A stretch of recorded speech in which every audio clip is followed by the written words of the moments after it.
Hello, everyone. I'm Jonathan Owens alongside artist Watkins, Suzanne Beasley, and Sammy Klein, and we're here for another edition of the Scenic View podcast. We are going to cover several topics, and then we're going to kick it to an interview that we did with the State Employees Credit Union Chief Revenue and Credit Officer, Stacy Walker, and she's going to talk to us about several exciting programs that they have and some important information that you need to know. But let's just dive right into the budget talk, which we always lead with. And the talk is there really isn't any talk, right, Suzanne? Yeah, it's been a quiet week. The legislature took a break this week. Obviously, there's still some work going on behind closed doors that, most of us aren't privy to. The team has reached out to some of our friendly legislators. We heard from two big co-chairs of budget writers on the House side yesterday that they still seem to be on track for mid-June.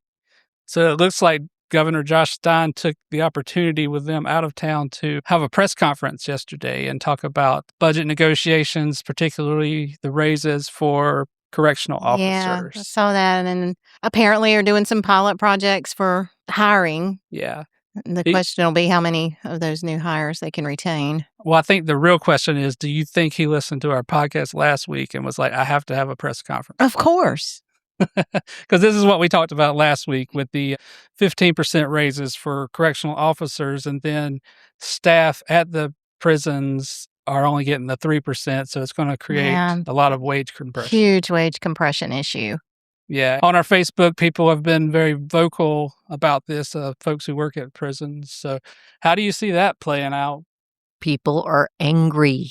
Yeah. Yeah. I mean, wage compression is a problem here. And while we want to see correctional officers, get paid what they darn well deserve for doing such an incredibly dangerous job, there are other positions, behind the walls of a prison, and they're in just as much of a, position that puts them in danger as other. Well, but the ironic thing is we're hearing it from the correctional officers even who are saying, hey, don't forget the folks in various areas of the prison because I need them to be good. Got my back. Yeah, they've got my back. Got my back, yeah. And then you've got the folks who are supervising who just kind of got left out of anything good. We actually hear from some of them, too, who are like, well, I'm just going to go back to being a correctional officer then, so I can get more money. So that creates the whole problem of your institutional knowledge and experience that you still need, to teach the new so employees. You don't want to create a scenario, which we have now at this point, where you disincentivize somebody from wanting to move up. So it's like, okay, well, I don't want to work hard, so I'll move up and take less. Yeah, that's not good. Usually the way it goes.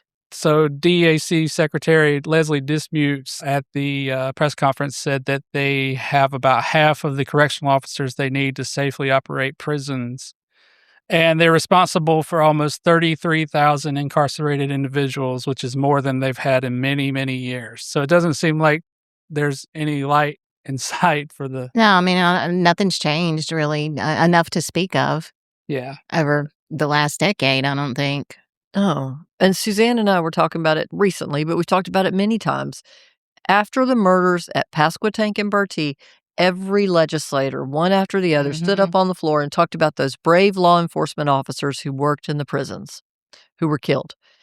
And it seems like the only time they look at them as brave law enforcement officers is when they get killed. So we've got to pay folks during their lifetime so that they can support their families while doing a job more dangerous than any of us would ever have the guts to do.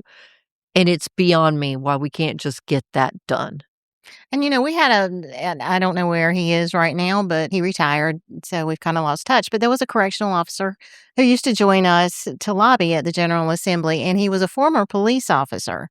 And when he left the police department, he went to work for the state prison system. But he used to tell us that as a police officer, 80% of his time was spent not in a dangerous environment. 20% of his time was spent with the bad guys.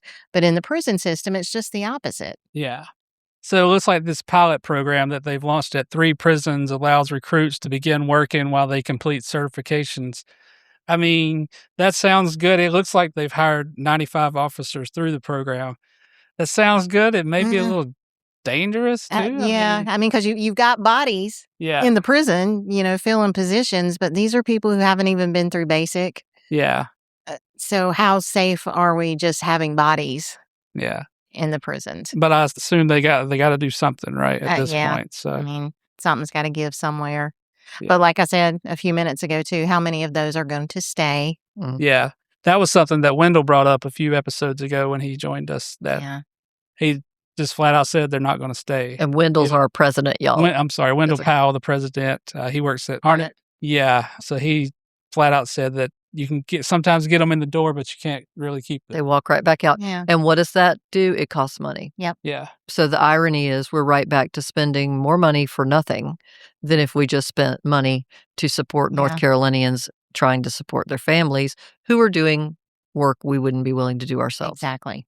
So I have a couple more things on the budget. Artist, you were a part of a extensive story in the greatest school newspaper in the world, the Daily Tar Heel. Yeah, I was going to say that would have to be the DTH. Yeah, the DTH. So where I did work once upon a time. So it was like the highlight of my career, but it was a very extensive interview. When I was there, we didn't have this much space to write about. Yeah, she did a heck of a well investigated interview. So it was just about our part was about the raises, and you said if people keep leaving, the ones you've got aren't experienced, so the taxpayers are left to pay the price at the end of the day. Right. I mean, look, we talk about folks who go and inspect bridges. We had to rebuild a lot of bridges after Helene. Mm-hmm. Yeah. And folks who go and inspect those bridges, do you want them to be experienced, or do you want them to be the cheapest thing we can find going, who might not be good, who might not be experienced? That's where we are. Yeah. I saw a TikTok the other day. It wasn't about North Carolina, but it was talking about the best well-paying jobs that you can have that are people just don't really know about.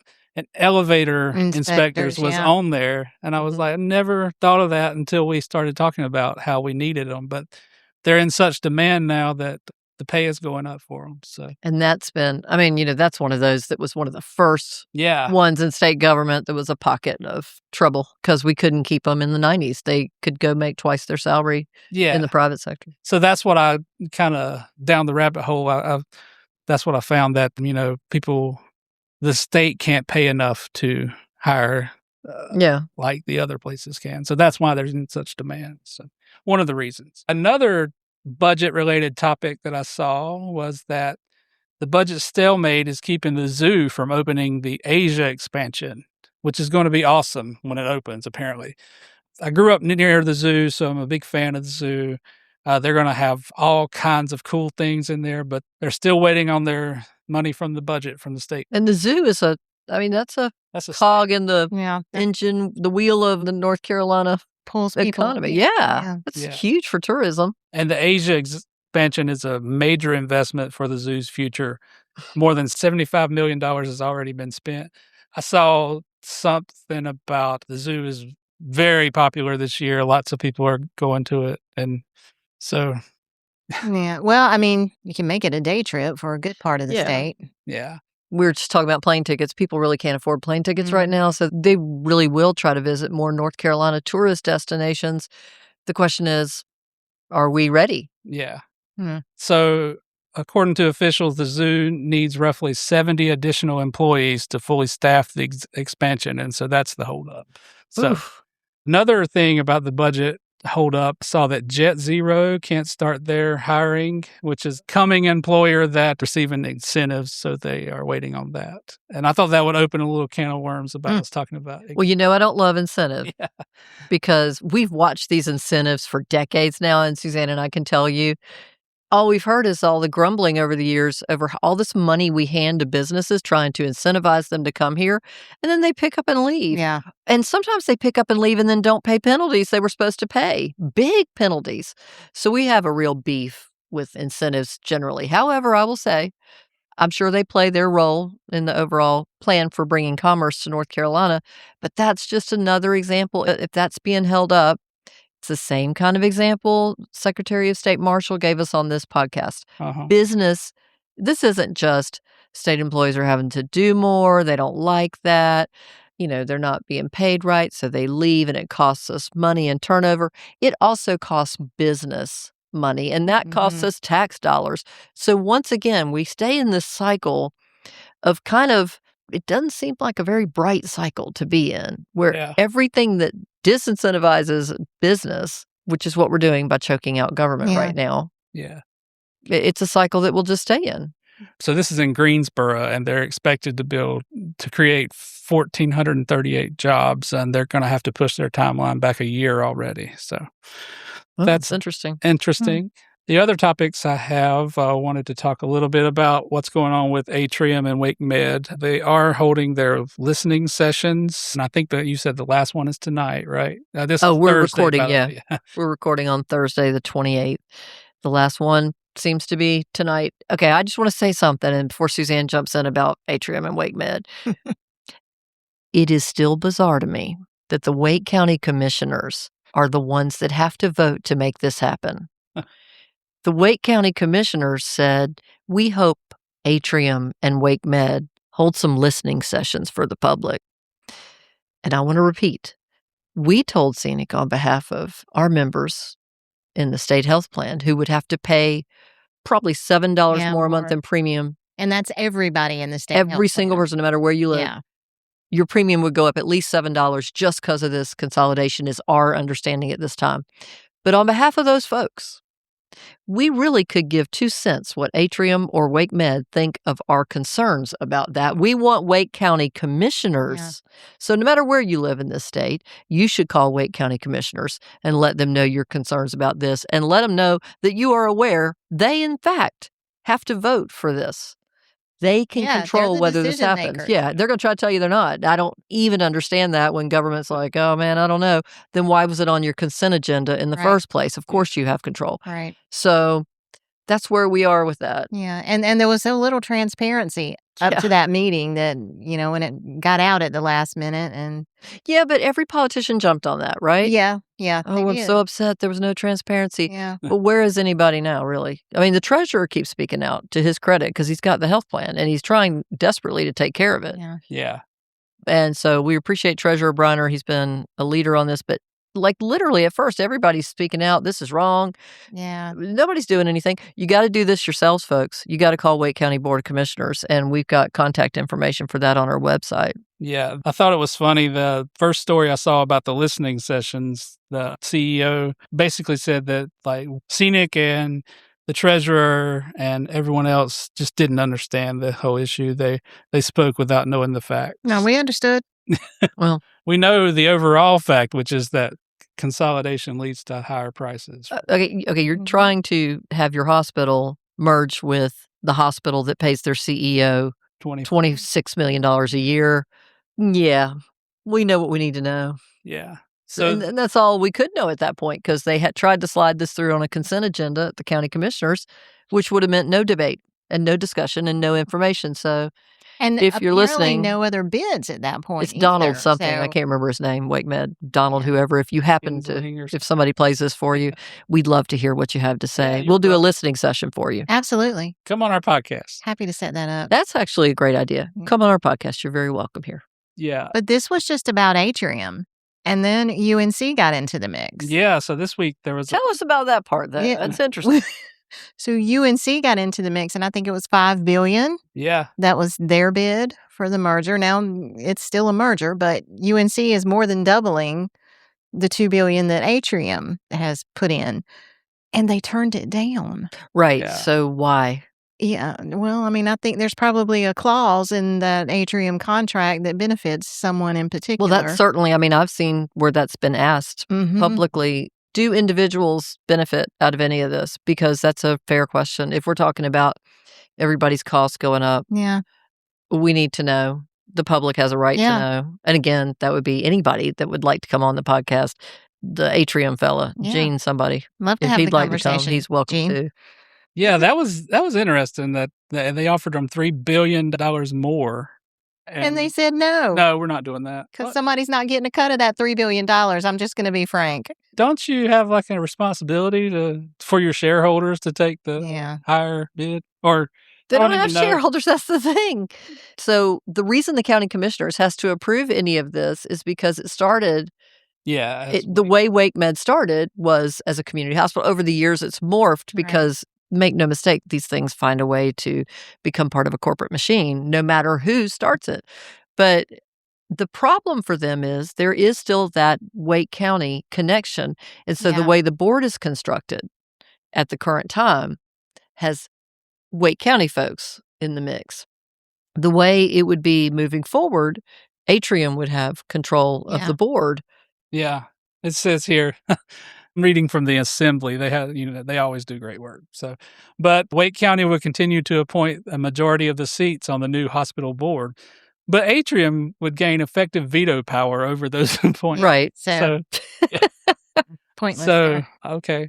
Yeah. All right. Atrium is like a country in the United Nations. Yeah. I say no, so it's no. This goes nowhere. Like, it's crazy. If they But again, just to drive the point home, this will increase costs for everyone, not just state employees, but it's going to have an effect on health care for everyone. But specifically for members of the state health plan, your premiums will go up. And I'm with you, Suzanne. I mean, it's only fair to say if there's the rumors there are out there to the volume they are out there, that anybody could, and I have no idea. We would have no way of knowing if any rumor's true. Yeah. But the rumors are that it could be that people could be enriched personally from this. And that would be crazy to me if it were true. Like, absolutely, there's surely no way anybody would ever go that far, because that would seem illegal. Well, Yeah. yeah, and if not, Or improper at very. Yeah. dangerous and wild. But I don't know. I mean, again, when There's rumors no way get to that kind of volume, it's like, I don't even know what to think anymore. But how would we know what to think? Yeah. The problem is we have to figure out what to think because our members' costs are going to go up if this goes through. Speaking of the state health plan, WRAL had a story Wednesday, about it was State Treasurer Brad Briner said he doesn't expect lawmakers to include funding for GLP-1 drugs in the upcoming budget. Kind of a strange story to me because this had kind of been settled 3 years ago. But I guess the funding of it is. Yeah, because Treasurer Briner was trying to bring those, Yeah, there has been conversation about. Yeah. Okay. Back into the fold, and has pretty much gone on record as saying he thinks that will help with healthcare costs overall, which makes sense. But it also makes sense there's not money for that unless something radical happens. It's certainly facing the kind of things we're facing, hospital consolidation and things that we just talked about. I don't know where they would get the money for it except higher premiums and out-of-pocket expenses for our members. Yeah. And I don't know if the drugs are getting cheaper yet or not. I know that they came out with a pill version of one of the drugs, but there's also a new one that's like supposed to be like twice as effective, and it'll probably cost twice as much. So I think they're always going to be expensive. I think the White House even weighed into that fray at one point and said they were going to make sure we got them, something more in line with what they're paying in Europe for them. I just don't know whatever happened with that. So we'll continue to watch that one as we have for the last few years. It is very popular with our members, though. A lot of people want to see those drugs return. The only other thing I had news-wise was I sent you a video a few days ago because I knew it would fire you up, of BlackRock CEO Larry Fink saying that data centers should be paid for by public pension funds. So what do you think about that? Yeah, that these AI data centers, which, are already controversial in the first place, subprime mortgages. Remember those from the crash, 2008, 2009?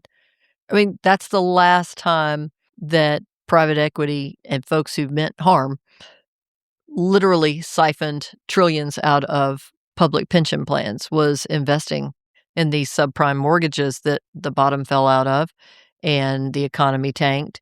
And there were, golden parachutes holding virtually nobody accountable at the highest levels of the finance industry, but people's 401ks were demolished.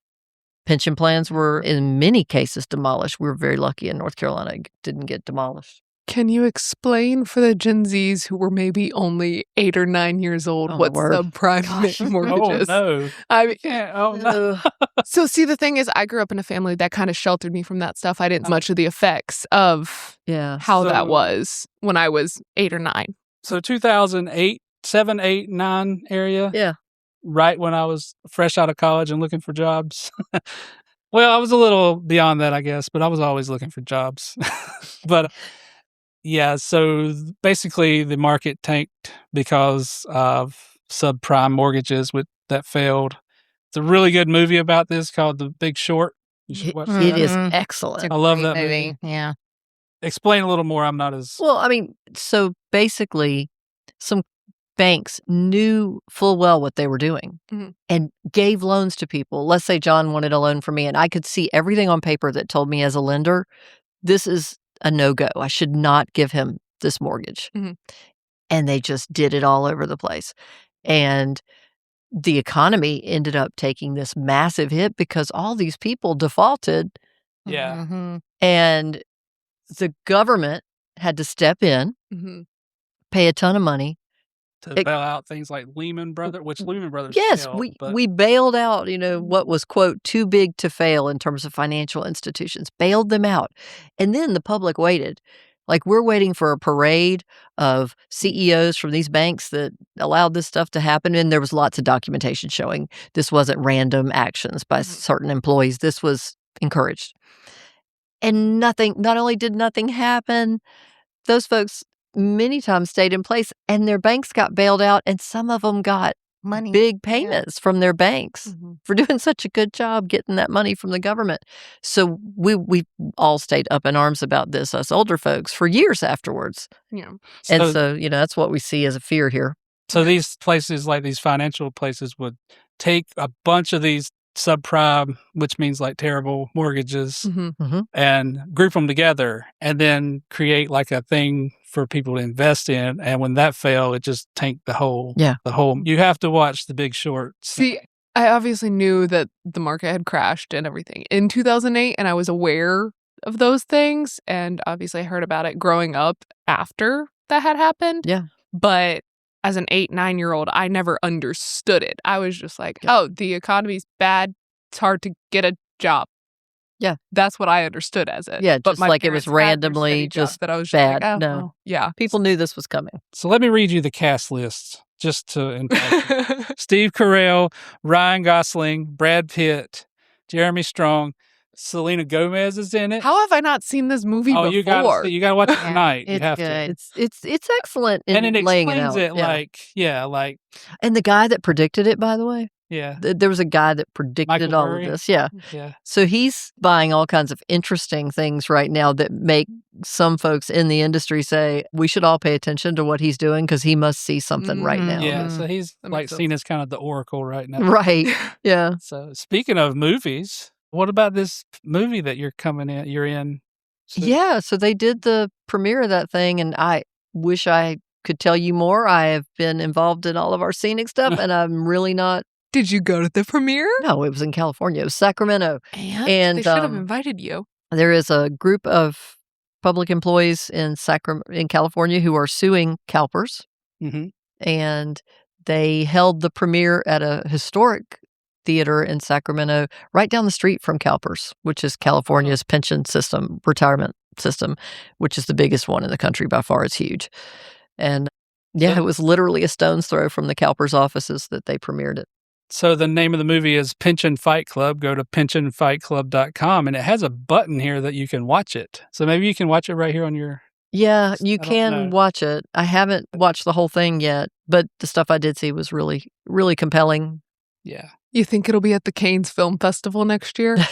It'll be get a nice invite to their after party. Their after party is so cool. Everyone wears PJs. The people the people who run that party literally turn away A-list celebrities who say, I'm not going to wear PJs. They're like, okay, well, that's the theme of the party. So if you're not going to wear PJs, don't show up.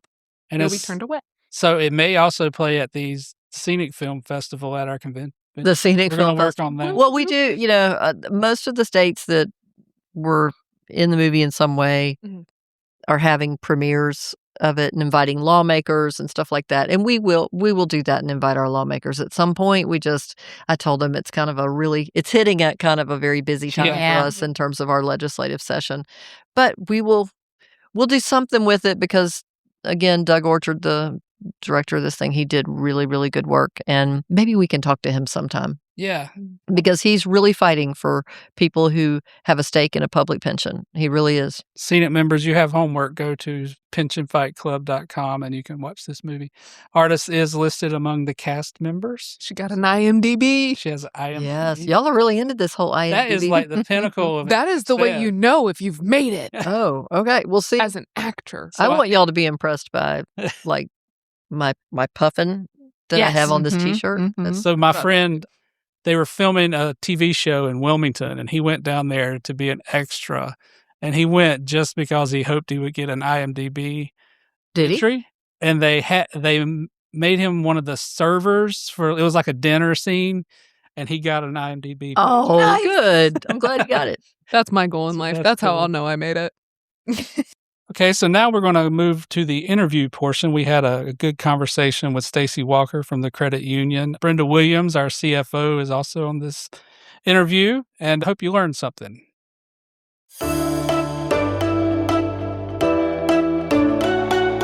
Hello, everyone, and welcome to the Scenic View podcast. Today we're joined by two special guests. One is, everyone knows, our Chief Financial Officer, Brenda Williams Brown, is here to join us for this important topic.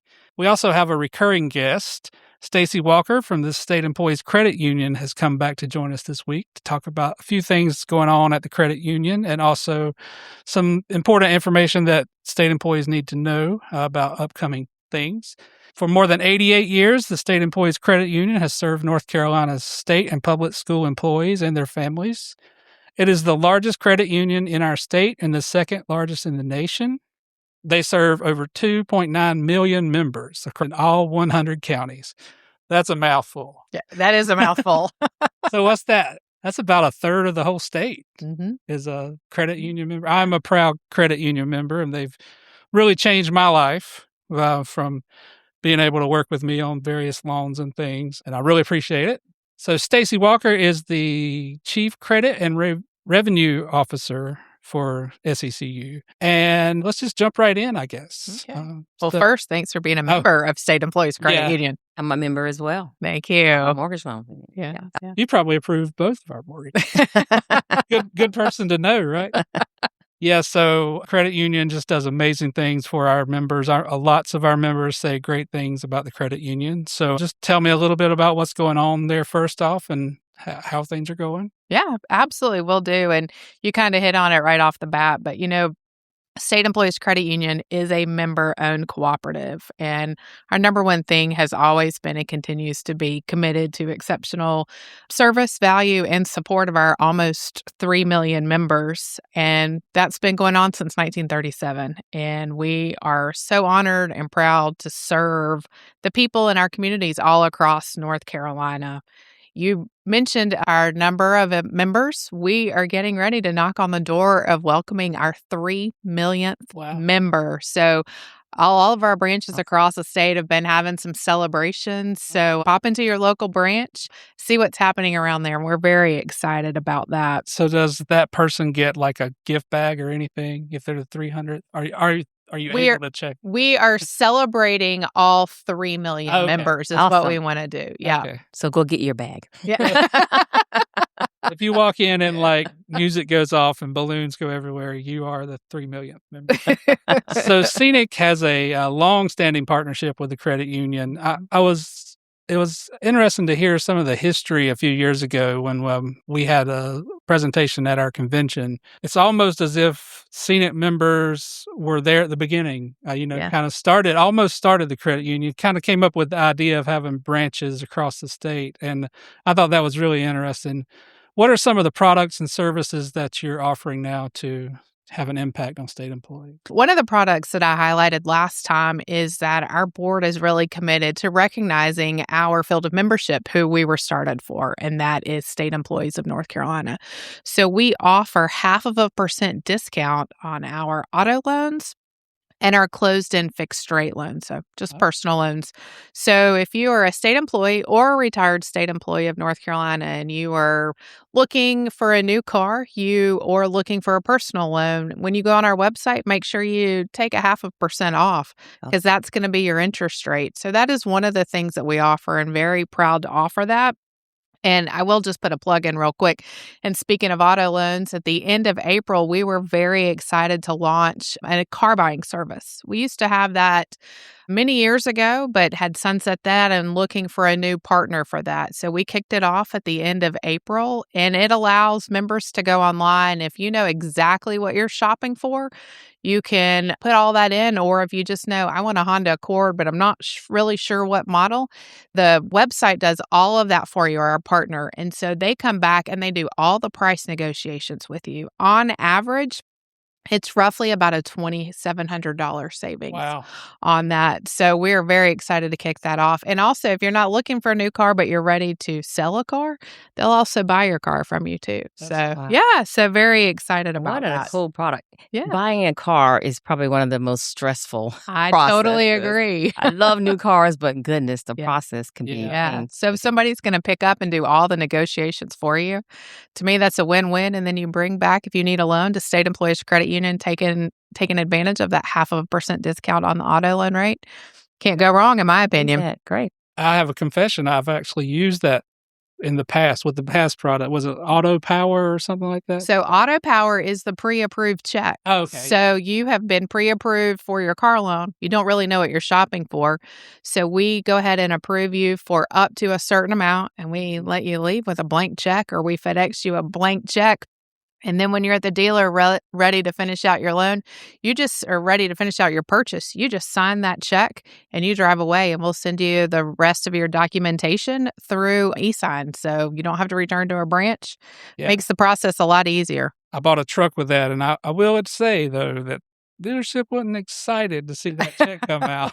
They like to sell their product. Right. It is a huge negotiating tool for because sure. you're right. They want to do their own product and probably not the best rate for you. But I stuck to my guns, and we got a good for rate. you. Good for you. Yeah. Awesome. Yeah. So this interview came about because you guys are doing something a little different with payroll deduction, and you wanted to kind of spread the word a little bit. Can you tell us a little bit about what's going on? Absolutely. So first, let me describe exactly what payroll deduction is. So for a long time, State Employees Credit Union partnered with state employers, different groups, public county school systems, and we would either take a section of your paycheck and pay it to a loan or deposit it into a deposit account for you. So when you got your old school paycheck stubs, I mean, I know they're still produced, but you don't get them paper anymore. They're all electronic. But when you look at it and you see FICA and Medicare and Social Security and state tax, then you would see SECU, and that lump sum came out of your paycheck. So you really never saw it. It never hit your account. It went to the accounts that you designated it to. So, here we are in 2026, and there are so many more features and availability for members to be able to move money. And we want to bring those state-of-the-art transactions to our field of membership. So we are migrating off of that by the end of July. Okay. And so, but we are bringing a lot more options to our members on that. And so, as you can imagine, we've gotten so many calls and emails because our members they hear payroll deduction and they're thinking, well, my scenic dues or my deduction for my insurance products can't come out of my check anymore. And this is absolutely not that. But can you just, again, explain they're very specific products? This has nothing to do with their scenic deductions. No, it has nothing to do with anything that is currently being deducted out of your checking account or your savings account, money market account, none of that. It is strictly your check, but these were only state employee account specific. So you talked about you had a truck. You could have had, if you're a state employee, your payment instead of $300, you doing a transfer, going into a branch or making that payment online every month, we could have just literally taken it out of your paycheck and you would have seen a $300 deduction. That is what we are discontinuing. And I will say, too, that just for reference, again, talking about almost 3 million members, we only have roughly about 25,000 members that use this. So this is also a very underutilized program now. Yeah. I think it was much bigger probably in the 80s. But again, as technology has changed and members have more ways to pay for them with savings or making loan payments, you can definitely see that a lot of our members have also migrated away from payroll deduction. Yeah, I think even now with my mortgage, I have automatic drafts set up, but it's called a different thing. Like what? It's probably funds transfer or bill pay, either one. So those are two of the options that are not going away. Yeah. So you can set it up where we can automatically draft your designated account. It could be your share account. It could be your money market account. It could be a checking account. It doesn't always have to be that, but we can draft it from one SECU account to pay for your loan, mortgage, credit card, car loan, or you can set it up on bill pay. Mm-hmm. And then you can also go online, whether it's on our mobile app or you go sign into our member access on our webpage, and you can transfer money and make those loan payments directly yourself. So we have lots of options. And as we look to enhance our product offering, we will have some additional move money options coming. So do employees need to take any action on this? No, they actually don't. So what we have done is we have tried to do a lot of communication on this. One, we have sent letters to every member that currently utilizes payroll deduction to let them know of the change. Two, we've also been very proactive in sending information to all of the payroll departments that leverage payroll deduction today. So whether that's a state agency or a local county school system, so that they are aware and can also trickle down that information. The letter outlines the different ways members can opt to pay their loan. If they want to set it up on funds transfer, they can call our member support center. They can set that up. They can go into their local branch, or they can do a request online to do that, or they have the other options, bill pay, paying it directly themselves every month. So you said that there are so many other new tools now. Mm-hmm. Are you finding that a lot of the people with this particular thing are like older loans or anything, or is there any rhyme and reason? No, I think it's just folks that have probably set up their first loan with us 20, 30 years ago, and that has been a continued thing for them. So, and it still also allows I know that I'm very loan focused, seeing that lending is one of the two main areas I oversee, but it's also for deposit accounts. Like for some members, they had reoccurring $25 every month going to a child's account or a grandchild's account or something. You can set that up as well. You can do what we call member to member. That is coming with our new enhanced digital platform. So we're getting ready to upgrade our mobile app and our storefront, so our webpage, and that will be an option. So if I want to send Brenda some money, I'm like, Brenda, what's your email? Give me the last 4 digits of whatever account number you want to, and I can pay her one time, or I can set it up reoccurring every month. So you still have that option to do it. That's a big deal for families. I have a two teenage, well, actually he's 20 now, so he's not a teenager, but you always have to send them some sort of Apple Pay or something. Yeah. So speaking of, I think I warned you that I had some wild card questions, and the app is actually my wild card questions. Yeah. So when I log into the SECU portal now, it just says, coming soon, your new app, right? Yes. Can you tell us a little bit give us a little? Yeah, absolutely. So one of the things I will say is the biggest tip for getting prepared for that is making sure that you know your user ID and password today. So many people use the biometrics on their mobile app. I do too. Or they use the 5-digit PIN number on the mobile app. It'll be really critical that you know both the user ID and password, because as this gets upgraded in a couple of weeks, you will be prompted to re-sign in using those. So if you don't, then you're going to have to call State Employees Credit Union for us to unlock us and reset you. And again, you think about almost 3 million members. You don't want to be one of those people that are calling. Yeah. You want to be able to just get in and keep going. So that will be one of the biggest things. There's a lot of enhancements to it. You can set out your own financial budgets. You can set financial savings goals on that. Again, the member to member today, if I wanted to send Brenda money, I'd have to go to the ATM and go get cash. Or I'd have to be like, do you have one of those other platforms we don't like to talk about as much, like Venmo? But I can send her that way. But now it can go straight from SECU to SECU instantly rather than like the other platforms where it goes to that platform. And then you got to wait a couple of days for the money to come into your account or pay a service fee to get it the same day. So that's just some of the heightened features. You'll be able to rename your accounts. You can move your accounts around. You can unlock your debit, credit cards. Like if your 20-year-old son's like, Dad, I'm not sure where my card is, you can lock it immediately. Or he can. Once a month. I love that. So we are very excited about what is coming with that. That's awesome. So many people operate via their phones now. Yeah. All of these features will be so much more convenient. Yes. I left my cell phone at home one day and I said, I'll be right back. I got to go home. I feel like Linus without his blanket, without your cell phone. I was like, I'd rather have my wallet stolen and I had to lose my cell phone. That's true. I can lock all my cards on my cell phone. So you mentioned to make sure you have your password and logins. So for those many members who may not, they'll have to call to get it before this happens. If they do not know it, like if you're so used to using the biometrics of their 5-digit PIN, you can't quite remember, I would be proactive and go ahead and get that information out and reset your password so that once we change over, you aren't one of the probably several members that might be calling in. Right. I actually was talking to my mom this morning and I said, make sure you know that. She loves, I don't. And I was like, please figure it out. I can assure you my wife has no idea what that is. Technology makes it so easy. Yeah, but you can use the, like you said, the reset password there. And so last time you were here, we talked a lot about financial literacy. Will there be any kind of tools to help with that on the app?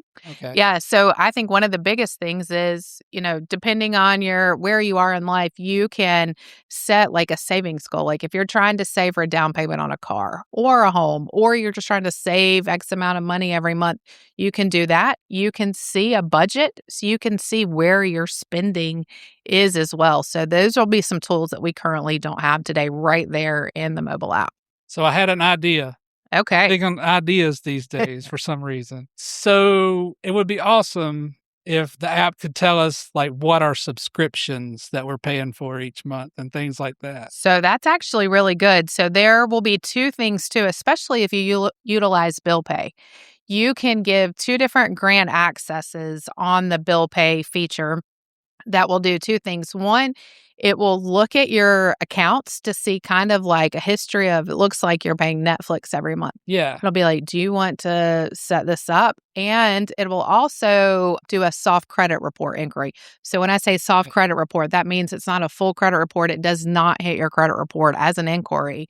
And it will look to be like, okay, it looks like you have some other accounts. Do you want to put these in bill pay too? So you will be able to see all of that, which a lot of the employees have been part of the pilot, going through this, making sure all of the little nuances, kinks are worked out before going live. And it is a great feature. Like it is amazing. Like it literally pulls in almost all of my account numbers came in from other people I pay, which are very few, but nonetheless, it's a great feature that we're adding. That's awesome. So that's really the bane of my existence right now is all these subscriptions that I have or like TVs and I just like, where does my money go? And you don't remember until it renews on you. Yes, I know. Yeah. And you're like, it's only $10 here, $15 here, but it adds up. It does. It does. Yeah. So you mentioned that some of the savings products. Is there any incentive? Like, do you pay a percentage on if people are trying to save? Do you offer any saving incentives? Additional incentives on top of our deposit interest rates, not at this time. We don't. But I will say that our deposit rates remain very high and very competitive when we compare ourselves across the industry and across other FIs in North Carolina. So 275 branches throughout the state. That's got to be the most of any bank, right? I do not know that for fact, but I would say very close. And I'll let you in on a little secret. In 2027, we'll be at 276 branches. Oh. We are opening a branch in Graham, North Carolina. So, wow. Yeah. Okay. So if you're in that area, be on the lookout. Big deal. That's awesome. Yeah. So I think we have 2 in Sanford now. We're moving Look up. at Sanford, big time. Yeah. I did want to comment on something else back to the payroll deduction too, because you said that there had been, just a little misunderstanding, not fully sure about it. But the other thing that we have seen as some questions is we offer a summer cash account, which are typically utilized for teachers. They're the largest segment of employers that are paid 10-month because you're not in school unless you're year-round in the summer months. So what we have done to also try to help bridge that gap is they could set up a summer cash account and they determine how much money they want out of each paycheck. And it goes into this special account that we pay a little bit of a different savings rate on. And so then whether they are not getting paid in June and July or July and August, then half of that money comes to them in that first month. And then the second half of that money comes to them in the second month. So it's really like they've been paid for 12 full months and it's just their own money savings. That is not changing. We will continue to offer that on our loan products. We do also offer skip payments to help bridge that as well. If folks don't want to take advantage of the summer cash account and only want to pay for those 10 months on their consumer loans, 10-month payment option still remains. So that is not changing. It really is that instead of us taking the funds directly out of the paycheck, we're just going to have to draft it out of account, or you can pay it yourself online or going into your local branch. That's really the only change. So do most teachers know about that? I mean, that's a great yes, tool for teachers to bridge that summer month where they're not getting it. My hope is yes, most teachers know about it. My sister works in public school system. She's a school counselor in Avery County, and she said this is like the biggest changer for a lot of her colleagues and herself. She was like, and you're like, well, wait, I don't have a paycheck coming in. She was like, and now I do have a paycheck coming in. So, and we work really hard to get out to the local school systems and provide financial education at all levels, but also providing stuff to the teachers, the staff. We do send information to the county offices as well. So our hope is, but, if someone's listening to this and wants to learn more, please reach out to your local branch. We're happy to come in and talk to a whole group of teachers about any of this. We love to come chat. Okay, so one big partnership that we've had with SECU throughout the years is our theme park discount program. And we just launched our, I think, 8th park this year. We have 8 parks for sale, and I just posted the Facebook post about all of them, and it got like 400 shares. So it was a very popular. Very popular. Now, people can still, we get a question all the time because people are used to going to their branches and buying them. And we always get the question, is this the same deal that's at the credit union? And we're like, yes, this is the deal with the credit union. But now you are linking through your portal to our site. Correct. So it's still a partnership. Absolutely. Yeah. Very glad to be able to offer that partnership and as well. What is it, through the member? Through member access. So you go online, sign in, go to member access, and then it'll be theme park tickets. Okay. And then you click on that and it takes them to your website where you can purchase any of the 8 parks. Everyone knows the credit union. They don't all know Scenic, but they recognize the theme park tickets. So we're glad to have that partnership and glad to continue it as well. Is there anything else you want to talk about? I think being prepared for the D3 upgrade is the most important. What's that? Know your user ID and password. Oh, yes. Okay. Yeah. Okay, well, thanks so much for joining us. And, what we do, cherish the partnership we have with SECU, and we hope to continue it for years to come. Same. Thank you. Always great to see you. You too.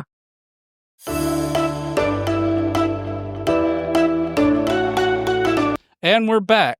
I hope you guys got a lot from that interview and take advantage of all the products that they have and be excited about the app that's coming up. And as Stacy said, please try to figure out your password if you don't know it, because that's going to be very important.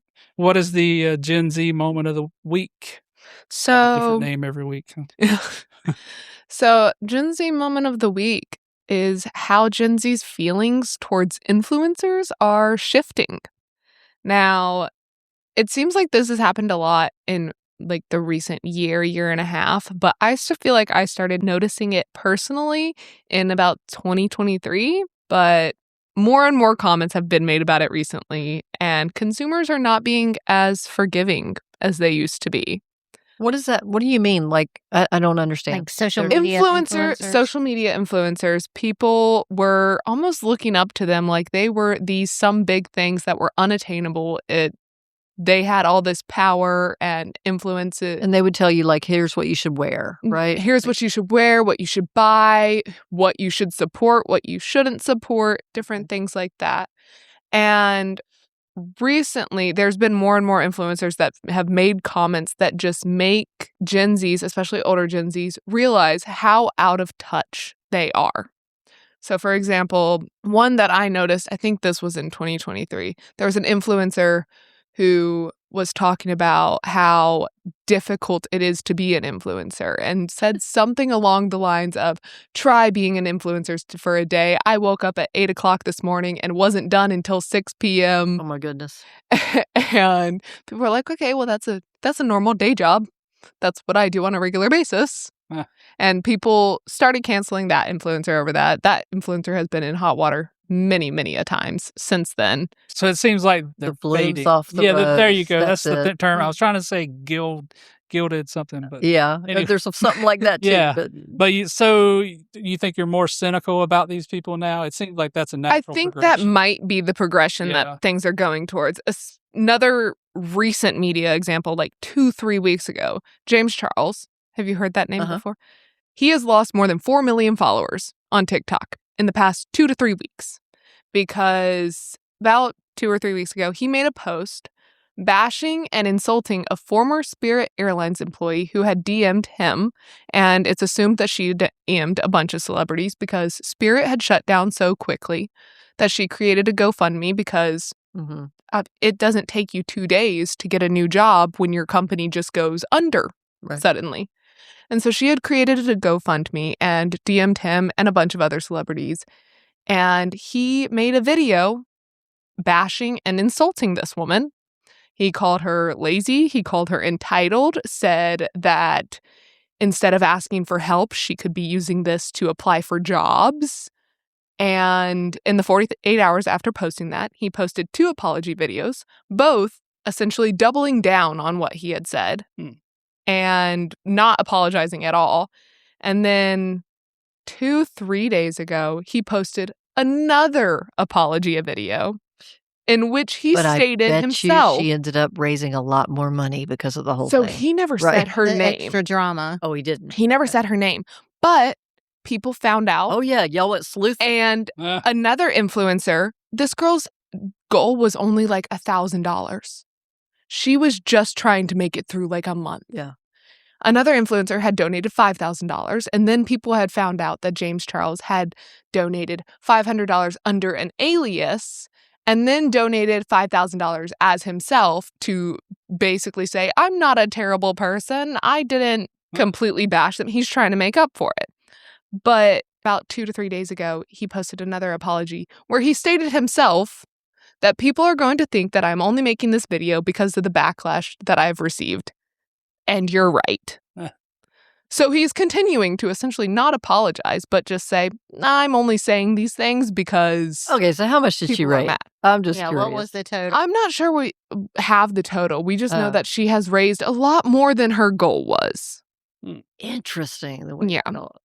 But I think the question Larry is... Fink has competition from her. That was great. I think the question is now, is this shift going to continue? And are influencers that out of touch? And how will it affect the online community and how influencers grow and what the generation looks for in the content they consume? So that was my question because I know a lot of people aspire to be influencers. And is this going to maybe make that less lucrative and less of a possible career, I don't know if it'll make it less of a possible career. I think it will change what the generation looks for in influencers and less looking for tips and how you should live your life and more just genuine authenticity and how people live their lives on a day-to-day basis. Yeah. Because personally, I make TikToks. I have a couple series that I do on my TikToks that get a couple thousand views every single time I post it.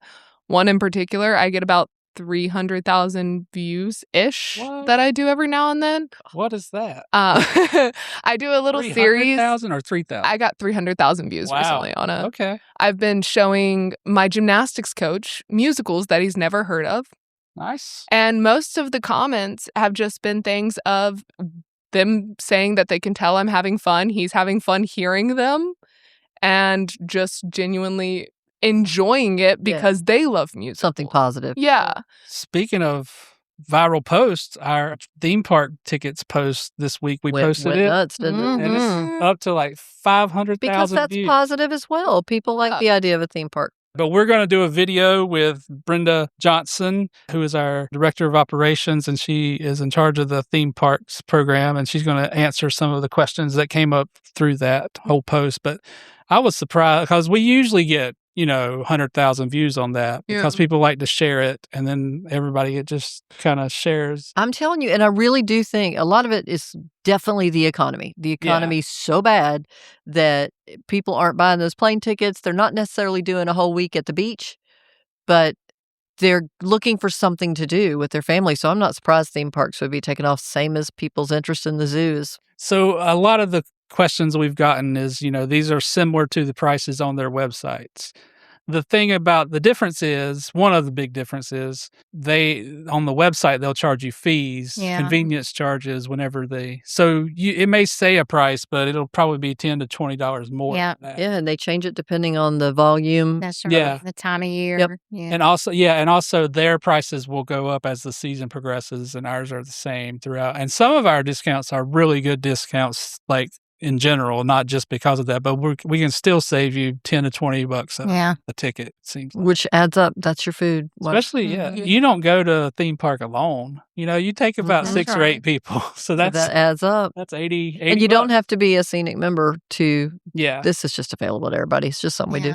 It's on scenic.org. It's the main thing. You can just go there and check out our tickets. We have 8 parks so far. So it's time for the question of the week. John's wacky weird question of the week. Okay, so I watch a lot of TikToks, as you hear, and one of my favorites is the Subway Takes guy. Yeah. He gets on there and sits down. It's a celebrity sometimes, it's a regular person sometimes, and just asking them what their take is. And they're awesome. Like so many different topics and things. So my question this week is, what is your take? Anything that you have an opinion on that may be kind of outside of the norm or wacky? Anything you want to talk about? And mine is kind of wacky because I bought a toilet last week. And my take is toilets should be way more expensive than they are. Like, you can get a good toilet for $200. Don't you think that toilets should be like $5,000? You don't buy toilets that often, right? Don't advertise for that. No, but you don't buy toilets. You don't buy toilets that often. How are they making money on these toilets? First of all, did you get the high up ones? Yeah, we got a good one. Yeah. 17-inch one. Because nobody wants to sit on the ground anymore. No. That was the first thing we did when we bought our house. It's a good move. I was shocked at how cheap they were, though. And maybe... Did you make sure the flush powers were really good? Yeah, it was an American Standard. Our plumber pointed us towards Got a good squatty potty with it. Bidet. I can't believe that we have taken some turns on this thing, but this might be the ultimate. But you don't buy toilets that often. Like, why are they so cheap is my question. So maybe that's a bad take. I have the same take about shampoo. Why is shampoo so cheap? You use it all the time. Like, okay, John, not sure what you're using. What kind of shampoo are you using? But I think that's because men's shampoo is like $4 or $5. Yeah. Oh, Women's shampoo is not. There's also a lot of men who use like 3-in-1. True. I don't trust a man who uses 3-in-1. Yeah, my daughter actually did make me start buying shampoo and conditioner separate. She was like, "You can't buy the 2-in-1. Like, you have to buy them separate." So I never understood the 2-in-1 because I mean, what does it do? I don't. Yeah. Okay, that's my tangent take. Anyone else got a take? Okay, I was telling Suzanne this earlier. I am in love with the battery. I'd always been a gas-powered lawn equipment gal, okay? And I still have some gas-powered lawn equipment because it's going to cost a lot to convert everything over. But man, these batteries last a long time on these things, y'all. And I bought one of those Ego weed eaters. Yeah. Oh, my gosh. That thing can cut through anything. I'm in the The market. battery's a little heavy yet because, they haven't got the technology down to where it's going to be. They'll get it to where it's nice and light. Mm-hmm. So you do, after a while, you feel that you've been using it. But I got to tell you, I love that thing so much. Yeah. And it respools for you as you go. You don't have to tap. Mm-hmm. No tap and go, which was pretty advanced technology when it came out. Yeah. This is life-changing stuff. Do you have the lawnmower too? No, I wish. Oh, okay. Not yet. That'll be the last thing. I did buy a sprayer. I do, a lot of different spraying of things, and I'm trying to put Sprout down so that I'm not harming animals or people or anything. But the weed eater is the bomb. The sprayer, I got I don't have the Ego, but I've got a less expensive brand of that. And it's amazing too, just how quickly you can get done. Yeah. What used to take so long out there pumping and pumping and pumping and then spraying for just a minute, and then pumping another 2 minutes. I've been looking at it's amazing. The electric mowers and have you seen the robot mowers? Oh, yeah. That would be but they're so expensive right now. But one day I will have one day. But just to have the Ego mower. Yeah, that's true. So what about you, Suzanne? I don't know that I have anything wacky at the moment. Okay.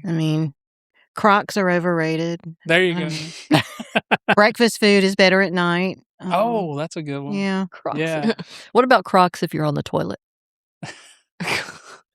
I think still overrated, footwear, right? I think I am still overrated.